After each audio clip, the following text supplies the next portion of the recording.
Hello दोस्तों, मैं अमित कुमार सिंह आपका अमित सिविल सर्विसेज एकेडमी में एक बार फिर से स्वागत करता हूं। दोस्तों, चैनल पर बहुत सारे वीडियो अपलोड हुए हैं, आप चैनल को देखते रहिए। ठीक है, बहुत सारे वीडियो मैंने अपलोड किए हैं। इस पर आपको आधुनिक भारत का इतिहास, प्राचीन भारत का इतिहास और मध्यकालीन भारत का इतिहास सब वीडियो मिलेंगे। बिहार करंट अफेयर्स का ईयरली एक सीरीज भी मैं आपके लिए लेकर आ रहा हूँ। कल हो सके तो मैं आपके लिए अपलोड कर दूंगा, जिसमें जनवरी 2021 से फरवरी 2022 तक के बिहार करंट अफेयर्स के सारे वीडियो मिल जाएंगे। आज का जो क्वेश्चन है दोस्तों, वो बहुत ही important topic, very very important topic, Rowlatt Act और जलियांवाला बाग हत्याकांड पर ये सारी चर्चा करूंगा। और मुझे विश्वास है कि इस वीडियो को देखने के बाद आपको जलियांवाला बाग हत्याकांड क्यों हुआ और रॉलेट एक्ट क्या था आपको पता चल जाएगा। ठीक है दोस्तों, तो क्वेश्चन को हम शुरू करते हैं। जिन्होंने अभी तक मेरा चैनल सब्सक्राइब नहीं किया, चैनल सब्सक्राइब कर ले और वीडियो की तरफ पढ़ते हैं हम लोग आगे। देखिए, आज का पहला क्वेश्चन लेते हैं। भारतीय स्वतंत्रता संग्राम के दौरान रॉलेट एक्ट ने किस तरह सार्वजनिक रोष उत्पन्न किया? देखिए, रॉलेट एक्ट जो है, मैं आपको बताता हूं बहुत सिंपल वर्ड में। देखिए, भारत में स्वतंत्रता आंदोलन के लिए स्वतंत्रता आंदोलन चल रहा था। लोग स्वतंत्रता प्राप्त करना चाहते थे अंग्रेजों से, तो उसके लिए बहुत सारे क्रांतिकारी संगठन बने थे और वो अंग्रेजों के विरुद्ध लड़ रहे थे। तो रॉलेट एक्ट जो था वह क्रांतिकारी आंदोलनों को कुचलने का एक तरीका था। क्या था रॉलेट एक्ट में? रॉलेट एक्ट एक ऐसा एक्ट था जिसमें यह कहा गया कि भाई, अगर कोई गलती किया है, किसी पे अगर ब्रिटिश सरकार को शक हो जाए, तो बिना वकील का, बिना अपील का, बिना दलील का उसको आदमी को गिरफ्तार कर लिया जाएगा। ठीक है, और उसको सजा दे दिया जाएगा। तो यह बहुत ही, तो देखिए ये बात मैं थोड़ा सा बताया। तो देखिए 1917 में एक न्यायाधीश थे, न्यायाधीश सिडनी रॉलेट की अध्यक्षता में। ठीक है ना, किसके अध्यक्षता में? सिडनी रॉलेट, इन्हीं के नाम पर सिडनी रॉलेट की अध्यक्षता में एक समिति बनाया गया। सिडनी रॉलेट की अध्यक्षता में क्या बनाया गया? एक अध्यक्षता में एक समिति गठित हुई। ठीक है, इस समिति में यह फैसला लिया गया कि भाई क्रांतिकारियों को कुचलने के लिए एक योजना बनाई जाए। ठीक है, तो 1917 में होने के बाद 1919 में इसका, मार्च 1919 में इसी समिति ने रॉलेट एक्ट का गठन किया। किसका गठन किया? रॉलेट एक्ट का गठन किया। तो बात समझ गए। चूंकि न्यायाधीश सिडनी रॉलेट की अध्यक्षता में समिति गठित की गई थी, इसीलिए इसका नाम क्या पड़ गया? Rowlatt Act. और इस समिति ने मार्च 1919 में अपना रिपोर्ट पेश करके एक रॉलेट एक्ट का गठन किया। ठीक है, इस रॉलेट एक्ट में क्या था? इस रॉलेट एक्ट में था कि अंग्रेजी सरकार जिसको चाहे, जब चाहे, बिना मुकदमा क्या कर सकती थी? जेल में बंद कर सकती थी। यानी कहने का मतलब, तो इसीलिए इस कानून को, जो रॉलेट एक्ट कानून था, इसको बिना वकील, बिना दलील और बिना अपील का एक्ट कहा गया। ठीक है, बात समझ में आ गई आपको? तो हमको लगता है आपको क्लियर कट हो गया होगा बात। यानी अंग्रेजों ने अपने ही बचाव के लिए और भारतीय क्रांतिकारी आंदोलनों को, मुंह को दबाने के लिए, उनके आंदोलन को कुचलने के लिए इस एक्ट को लाया था। तो इसने लोगों को बिना मुकदमा चलाए जेल भेजने के लिए क्या कर दिया? अधिकृत कर दिया। समझ में आ गया आपको? हमको लगता है क्लियर कट है एकदम, आपको समझ में आ गया है। रॉलेट एक्ट लाने का प्रयोजन क्या था? राष्ट्रीय क्रांतिकारी गतिविधियों पर क्या लगा देना दोस्तों? रोक लगा देना। देखिए, एक कॉन्सेप्ट मैंने दिया, आपको सारे क्वेश्चन बन जाएंगे इसके। आगे चलते हैं। रॉलेट एक्ट भारत में कब लागू हुआ दोस्तों? तो सन 1919, मार्च 1919 में लागू हो गया। ठीक है, आप समझते जाइए। रॉलेट एक्ट का काम ही था भारत के क्रांतिकारी आंदोलनों को कुचल देना। ठीक है ना, और सिडनी रॉलेट जो न्यायाधीश थे, उनकी अध्यक्षता में इस समिति का गठन हुआ और मार्च 1919 में उस समिति ने रिपोर्ट दी। इसके कारण इसको ये किया गया। ठीक है, ध्यान दीजिए।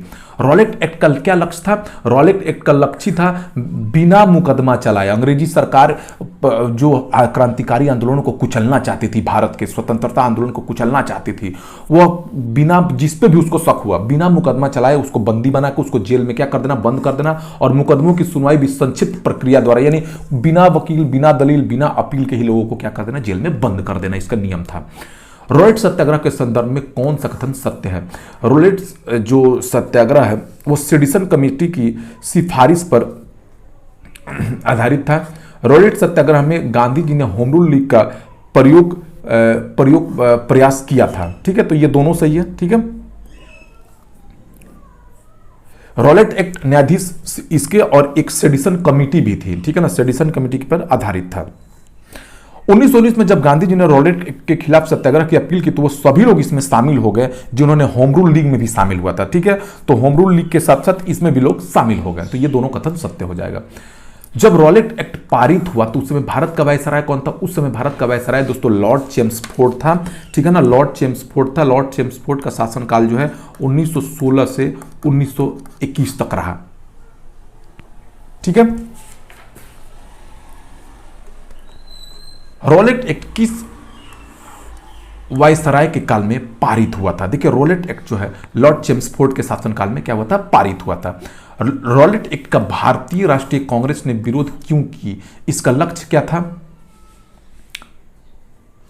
इसका लक्ष्य क्या था? भारतीय राष्ट्रीय कांग्रेस को देशद्रोह के आरोप में राष्ट्रीय नेताओं को बंदी बना देना। ये हो जाएगा 8 का।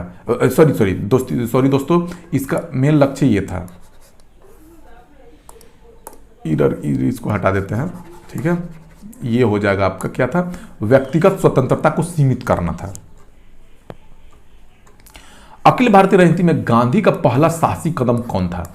अखिल भारतीय राजनीति में गांधी का जो पहला साहसी कदम था वो रॉलेट एक्ट ही था। गांधी जी जो 1919 में उन्होंने रॉलेट सत्याग्रह के खिलाफ 3 राजनीतिक मंचों का उपयोग किया था गांधी जी ने। ठीक है ना, इसको होम रूल लीग, जितने भी लोग उसमें शामिल थे सबको इसमें शामिल किया। होम रूल लीग, खिलाफत आंदोलन तथा सत्याग्रह सभा।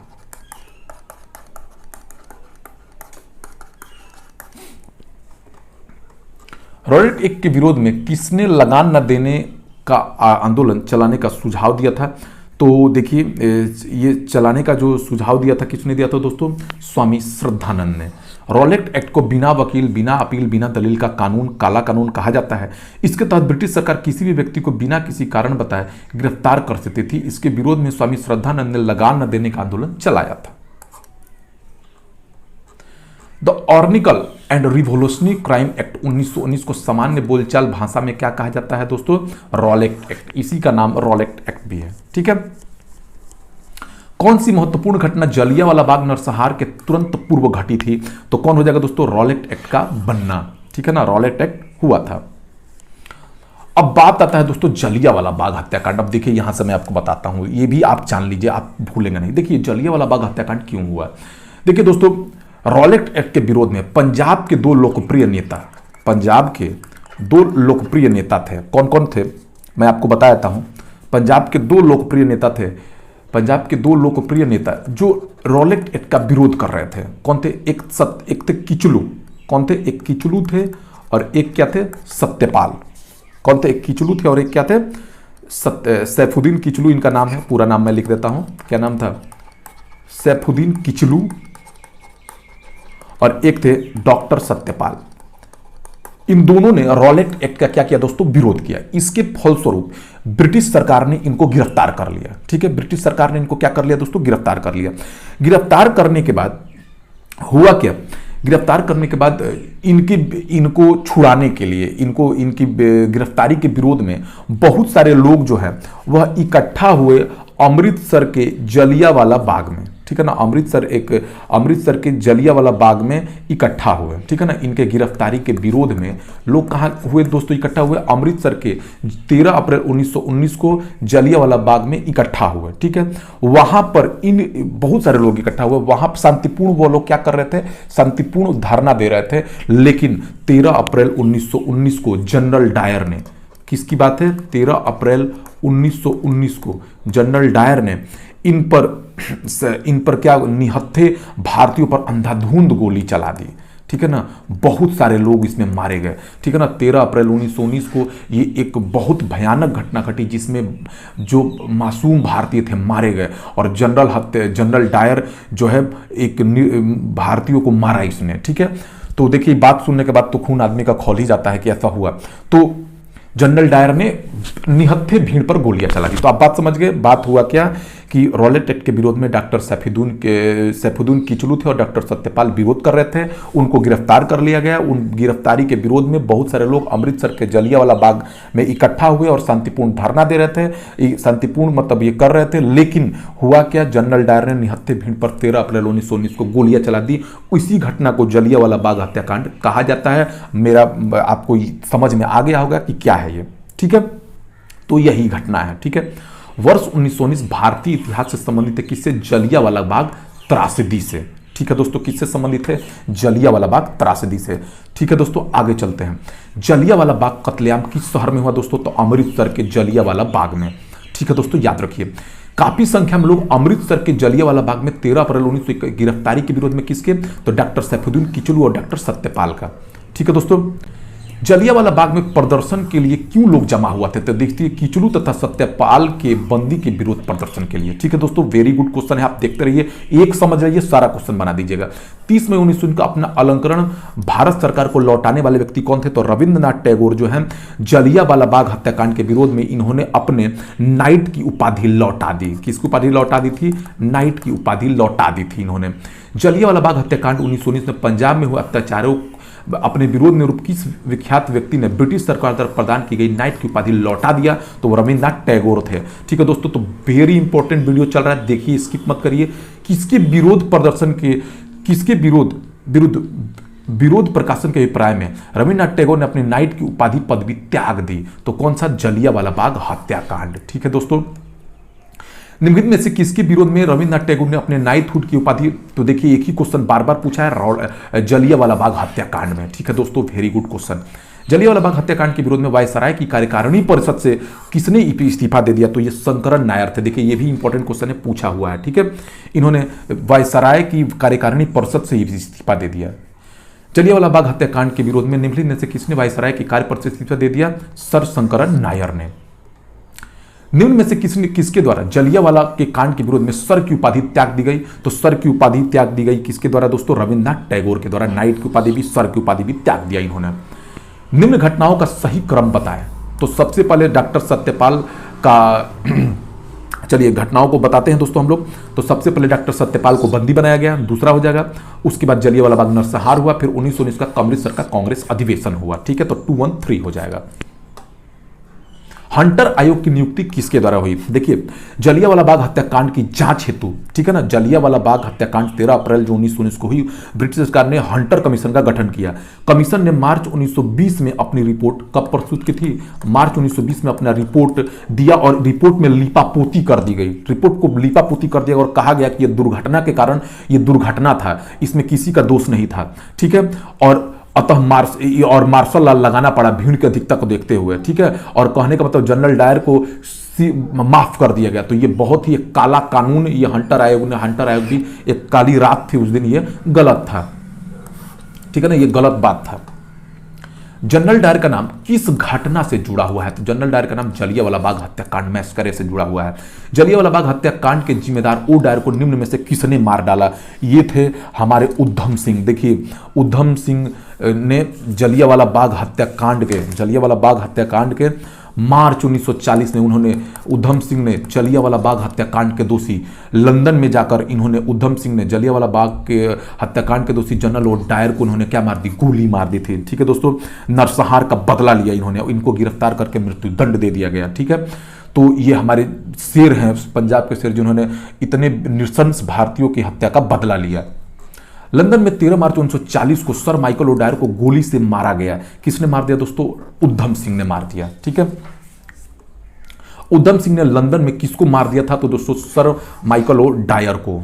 ठीक है, सर माइकल ओ डायर को किस दिन मार दिया दोस्तों? मार्च 1940 को। याद रखिएगा, वेरी गुड क्वेश्चन है, यहां से सारे क्वेश्चन ही इंपॉर्टेंट है दोस्तों एग्जामों में पूछने के लिए। जलियांवाला बाग नरसंहार पर कांग्रेस जांच समिति की रिपोर्ट के प्रारूप लिखने का कार्य सौंपा गया था किसको? महात्मा गांधी को रिपोर्ट सबमिट करने के लिए कहा गया था। 1919 में जघन्य जलियांवाला बाग कांड के समय भारत का वायसराय कौन था? तो भारत का वायसराय दोस्तों लॉर्ड चेम्सफोर्ड था। कौन था दोस्तों? Lord Chelmsford. याद रखिएगा, ये भी क्वेश्चन बहुत बार पूछा है और पूछेगा। निम्नलिखित घटनाओं में से किस एक को मॉन्टेग्यू ने निवारक हत्या के नाम से विशेषीकृत किया? तो इसको जलियांवाला बाग हत्याकांड के नरसंहार को किया गया। ठीक है दोस्तों, निवारक हत्या की संज्ञा दी थी। दीनबंधु CF एंड्रूज ने इस हत्याकांड को जानबूझकर की गई क्रूर हत्या बताया था। ठीक है दोस्तों, CF एंड्रूज ने। तो दोस्तों देखिए, ये बहुत ही इंपॉर्टेंट वीडियो रहा, आप वीडियो को देखिए, बहुत ही इंपॉर्टेंट जानकारी मैंने इसमें दी, आपके लिए बहुत ही फायदेमंद रहेगा। Thank you for watching my video.